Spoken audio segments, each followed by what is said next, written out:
পয়গম্বর খিজির আলাইহিস সালাতু ওয়াস সালামের সাথে এক যুবকের মুলাকাত।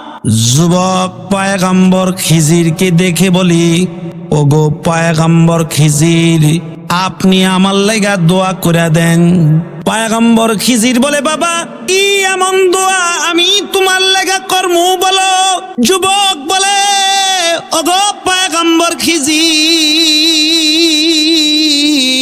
আপনি আমার মালিকের কাছে আমার জন্য দোয়া করেন, আল্লাহ তাআলা যেন আমাকে পৃথিবীর জমিনে সবচাইতে সুখী মানুষ বানায়া দেয়। পয়গম্বর খিজির বলে, ইরে আল্লাহর বান্দা, এমন দোয়া তো আমার দ্বারাই করা সম্ভব নয়। কি এমন দোয়া করবেন গো পয়গম্বর? পয়গম্বর খিজির বলি, যাও দুনিয়ার জমিনে ঘুইরা পৃথিবীর জমিনে যারা সুখী মানুষ আছে তাদের দুই একজনের নামের তালিকাটা আমার কাছে জমা দিও। আমি আল্লাহর কাছে বলমু তাদের মতো সুখী তোমারে বানায়া দিতে। আল্লাহ তাআলা অবশ্যই অবশ্যই তাদের মতো সুখী তোমারে বানায়া দিব। যুবক চলে গেছে, সুখী মানুষের সন্ধান আরম্ভ করে দিছে। বিভিন্ন রাজ্যে ঘোরাফেরা শুরু করে দিছে। দেখি পৃথিবীর জমিনে সুখী মানুষ কে আছে, তার নামটা যদি পয়গম্বর খিজিরের কাছে জমা দিতে পারি, তাহলে পয়গম্বর খিজির আলাইহিস সালাতু ওয়াস সালাম আমার লাগা দোয়া করবে, আল্লাহ তাআলা তার মতো সুখী আমারে বানায় দিবে। যুবক চলতে চলতে খোঁজ নিতে নিতে যায়া দেখে এক রাজ্যের এক রাজা, বিশাল বড় অট্টালিকা, তার বিবিটা অনেক সুন্দরী, মা বাবা আছে, ভাই বোন আছে। দেখে তার রাজ্যে এমন কোনো জিনিস নাই যে তার অভাব নাই, ভরপুর পরিমাণ আল্লাহ তাআলা সম্পদ দান করছে। ওই লোক ধীরে ধীরে রাজার কাছে চলে যায়। রাজার কাছে গিয়া বলি, এই আল্লাহর বান্দা, আপনার মতো সুখী মানুষ তো এই জমিনে আর কেউ নাই, আপনি কি আপনার নাম ঠিকানাটা আমারে দিবেন? রাজা বলে, কেন আমার নাম ঠিকানা জানতে চাও, নিতে চাও? যুবক বলে, হে রাজা, পয়গম্বর খিজিরের সাথে আমার কথা হয়েছে। পয়গম্বর খিজির আমারে ওয়াদা দিছে, পৃথিবীর আনাচে কানাচে ঘুইরা পৃথিবীর জমিনে সুখী মানুষের নাম ঠিকানা নিয়া পয়গম্বর খিজিরের কাছে জমা দিতে। পয়গম্বর খিজিরের কাছে যদি আমি তার নাম ঠিকানা জমা দেই, পয়গম্বর খিজির আমার লাগা দোয়া করবে, আল্লাহ তাআলা আমারই তার মতো সুখী বানায়া দিবে। এ কথাটা বলার সাথে সাথে ওই রাজা লাফ দিয়া তার সিংহাসনের চেয়ার থেকে উইটা দাঁড়ায়া গেছে আর বলে, এই যুবক, আমার নামটা পয়গম্বরের খিজিরের খাতায় জমা দিও না। রাজার চোখ দিয়া অটোমেটিক গড়ায়া পানি পড়তেছে, কেন জমা দিব না? আপনার মতো সুখী মানুষ তো এই জমিনে আর কারোরে আমি দেখি না। রাজা বলে, যুবক, যদি এ দেখো আমারই সুখী, আসলে আমার মতো সুখী দুঃখী মানুষ এই জগতে আর একটা পাইবা না। কেন রাজা মহাদয়? রাজা বলে, আমার রাজ্য আছে ঠিকই, আমার ধন দৌলত আছে ঠিকই, কিন্তু আল্লাহ তাআলা আমারে একটা নিয়ামত দেয় নাই? কি এমন নিয়ামত আপনারে আল্লাহ দেয় নাই? রাজা বলে, ইরে যুবক, ও যুবক, আমি কখনো বাচ্চার বাবা হতে পারবো না, আমার উরুস থেকে কখনো সন্তান হবে না। হাকিম বলেছে, আমার সুন্দর বিবি আছে, আমার ধন দৌলত আছে, কিন্তু আমার পরে আমার আর কোনো ওয়ারিশ থাকবে না। রাজা বলে, এমনকি আমার রাজ্যের প্রজারা যারা আছে তারা আমার মুখটা সকালবেলা দেখতে চায় না, পিছন দিক দিয়া আমার সমালোচনা করে, আমারে আট খুইরা। রাজা বলে, যদিও আমি বাহ্যিক দৃষ্টিতে সুখী দেখা যায়, তবে যুবক, আমার মতো দুঃখী আর এই জগতে মানুষ নাই। দয়া কইরা তুমি আমার নামটা পয়গম্বর খিজিরের কাছে জমা দিও না। পয়গম্বর খিজিরের কাছে আমার নাম জমা দিও না। রাজার এই কথা শুই না যুবক চইলা যায়। আবার তালাশ করা আরম্ভ করে দিছে, আবার বিভিন্ন রাজ্যে যা খবর নেওয়া আরম্ভ করে দিছে। যাইতে যাইতে এক রাজ্যে চলে গেছে, এক রাজার রাজ্যে চলে গেছে। যায়া দেখে রাজার বিবিও সুন্দর, মাও আছে, বাবাও আছে, ভাইও আছে, রাজপ্রাসাদ হীরামণি মুক্তা জওহর ভরপুর। এবার চিন্তা করতেছে, তালাশ করে দেখি রাজার কোনো সন্তান আছে কিনা। খবর নিয়ে দেখে রাজার একটা ফুটফুটে কন্যা সন্তান আছে, যে কন্যাটারে নিয়ে রাজা খেলাধুলা করতেছে, হাসি তামাশা করতেছে। কন্যা কি কোলে লইয়া চুমু খায় আর হাসতেছে। যুবক রাজার গেটের দারোয়ান কি ডেকে বলি, আমাকে কি একটু রাজার সাথে মুলাকাত করার জন্য সুযোগ দেওয়া যায় না? রাজার গেটের দারোয়ান বলে, ঠিক আছে, যান, আপনাকে রাজার সাথে মুলাকাত করার সুযোগ দেওয়া হলো। রাজার কাছে চলে গেছে যুবক, যাইয়া রাজাকে বলতেছে, রাজা মহোদয়,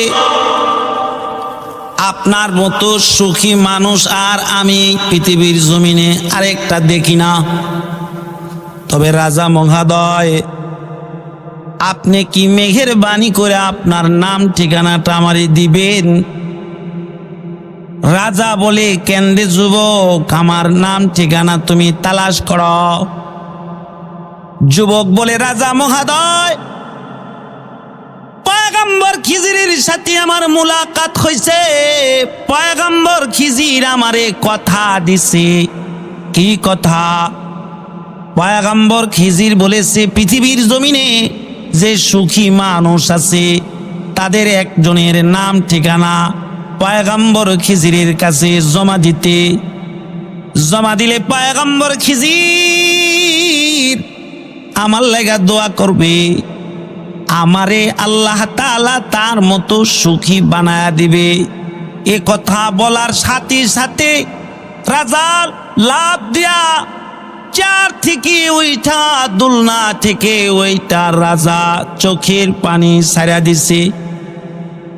সারা বলে, যুবকে, আমার নাম পয়গম্বর খিজিরের কাছে জমা দিও না। কেন রাজা মহোদয়, আপনার নাম পয়গম্বর খিজিরের কাছে জমা দিমু না? রাজা বলে, ও যুবক,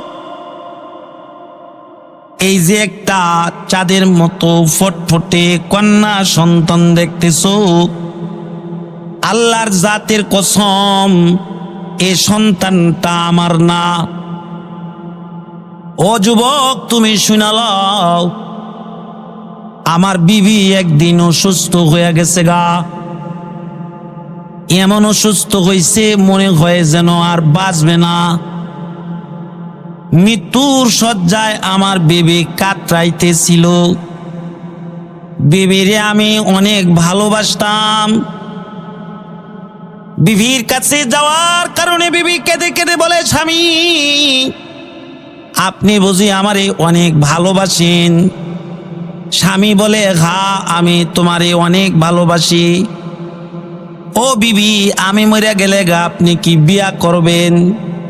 বিবি বলে, ও স্বামী, আমি যদি মারা যায় আপনি কি বিয়া করবেন? আমি বললাম না। বিবি বলে, আমি বিশ্বাস করি না। বিবিরে বিশ্বাস করানোর লাইগা আমি আমার ফলের যে চাকু দিয়া ফল কাটে ওই ফলের চাকুটা টান দিয়া নিয়া আমি নিজে আমার নিজের পুরুষঙ্গ কাইটা ফেলাইছি। কাইটা বিবিরে দেখাইছি, দেখো, তুমি মরে গেলে আমি আর জীবনে কোনোদিন বিয়া করব না। পুরুষত্ব আমি রাখলাম না। কাদেরে কুদরত দারি হারচে খাহি আকুনি। কাদেরে কুদরত দারি হারচে খাহি আকুনি। মর্দারা তু জানে বখশি জিন্দারা মর্দা কুনি। मर्दारा तू जाने बख्शी जिंदारा मर्दा कुनी। यहाँ हम सब मुसाफिर है, यहाँ हम सब मुसाफिर है। कब्र आखिर ठिकाना, कोई आगे रवाना है, कोई पीछे रवाना। ও যুবক, আল্লাহর কি কুদরত! আল্লাহ তাআলা তো পারে মরাটারে জীবিত করতে, জীবিতরে মরা করতে। আমার মালিক তো এমন মহা মালিক, যিনি সুস্থর মালিক, যিনি অসুস্থর মালিক, যিনি অসুস্থ মানুষকে সুস্থ নামক নিয়ামত দিয়া সুস্থ করতে পারে, যিনি সুস্থ মানুষকে অসুস্থ নামক নিয়ামত দিয়া সুস্থ করতে পারে। আল্লাহর কি কুদরত! আল্লাহর মেহেরবানি, আমার বিবি সুস্থ হয়ে যায়। এই রাজপ্রাসাদের ফল, ভালো ভালো খাবার খায়া আমার বিবির দেখে যৌন মিলনের চাহিদা আসে। আমার বিবি যখন আমার কাছে আসে তখন আমি তার চাহিদা পুরা করতে পারি না, কারণ বিবিরে ভালোবাসা ইজহার দেখাইতে যায় আমি আমার পুরুষঙ্গ কাইটা ফেলাইছি।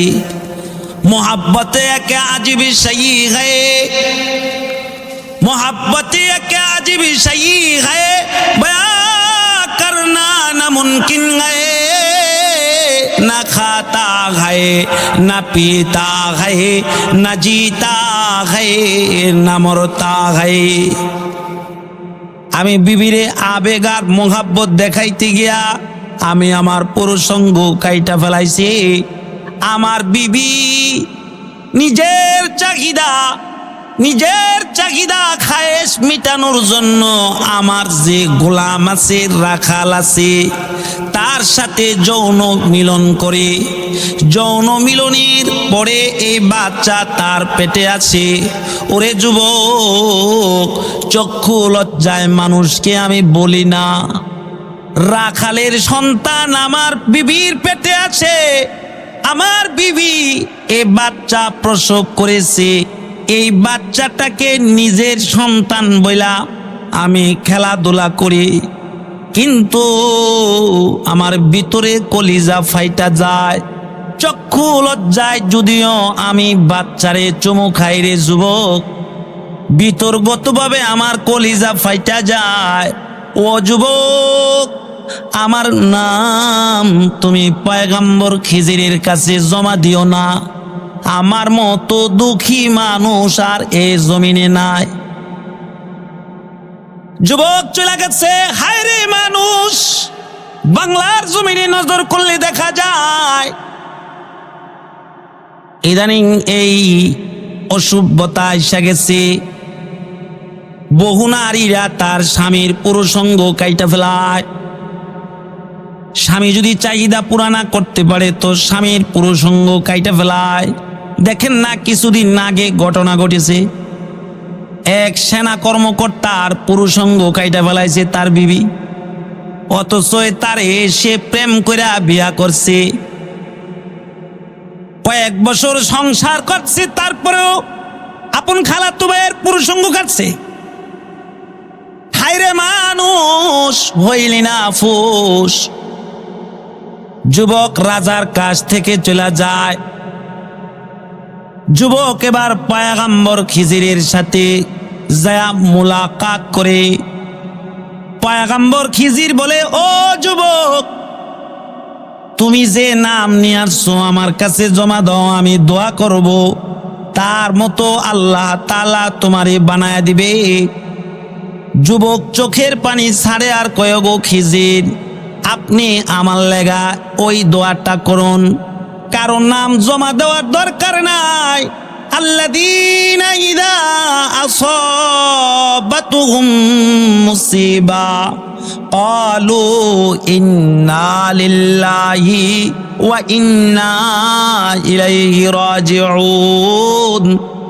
ও পয়গম্বর খিজির, আপনি আমার লেগা দোয়া করেন, পৃথিবীর জমিনে চলতে ফিরতে যত দুঃখ আসে ওই দুঃখের সময় যেন আমি সবর ধারণ করতে পারি, এরকম দোয়া আপনি আমার জন্য করেন।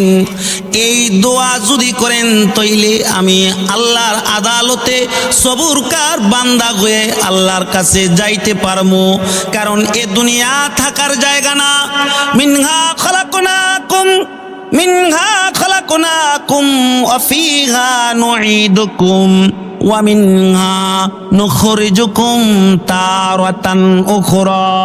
কারণ মালিকে মানুষে মাটি থেকে বানাইছে, মাটির উপরে মানুষ চলাফেরা করে। মানুষ আবার একদিন মৃত্যুর মাধ্যমে মাটির পেটে ঢুকা যাবে, আবার একদিন মানুষ ইসরাফিলের বাঁশি বাজায়া দিলে আল্লাহর আদালতে দাঁড়াইতে হবে। ওরে মানুষ, সময় থাকতে হয়ে যাও ফোস, না হয় কিন্তু আল্লাহর আদালতে আসামি হয়ে দাঁড়াইবা। এজন্য যুবক বলে, ওগো পয়গম্বর খিজির, আপনি আমার লেগা দোয়া করেন, আমি যেন সুখ দুঃখে সবর ধারণ করতে পারি। কারণ আল্লাহ তাআলা তিনটা জগৎ দিয়া মানুষরে পাঠায় বানাইছে। একটা জগৎ হলো সুখ আর সুখ, যে জগতে দুঃখ নামক কোনো বস্তু নাই, তারই নাম হলো জান্নাত।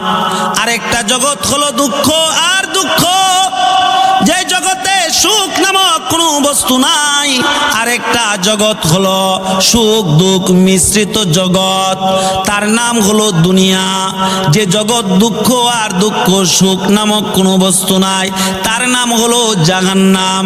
কবি সুখ হায় কবি দুঃখ হায়, यही का नाम दुनिया है। अभी क्या था अभी क्या है, यही दुनिया बदलती है। कभी सुख है कभी दुख है, यही का नाम दुनिया है। अभी क्या था अभी क्या है, यही दुनिया बदलती है। সুখ দুঃখ মিশ্রিত জগৎ হলো দুনিয়া। ওগো পয়গম্বর খিজির, আল্লাহ তাআলা যেন আমাকে সুখ দুঃখ মিশ্রিত জগতে সবুর ধারণ করার মতো তৌফিক দান করে।